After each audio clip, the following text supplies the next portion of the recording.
On February 1, 2017, Indiana Representative Todd Rokita introduced House Joint Resolution 57 to the U.S. House of Representatives.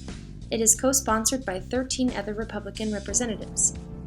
According to the bill's text on Congress.gov, the legislation disapproves the rule submitted by the Department of Education relating to accountability in state plans under the Elementary and Secondary Education Act of 1965, and such rule shall have no force or effect. Simply put, this is an anti-accountability bill.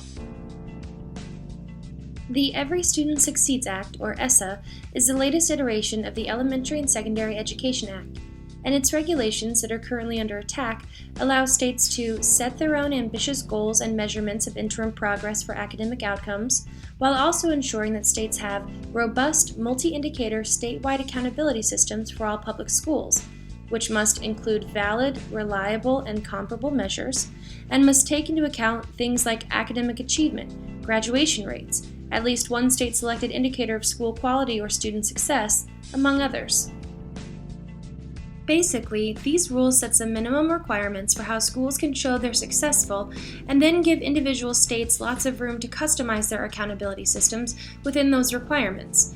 These regulations were put into place and passed by the previous administration to make sure states have flexibility based on their unique needs and the populations they serve, but also meet a series of standard requirements to demonstrate that our nation's public schools are helping students to grow academically, provide adequate support to marginalized populations like English language learners, and develop improvement plans for chronically low-performing schools.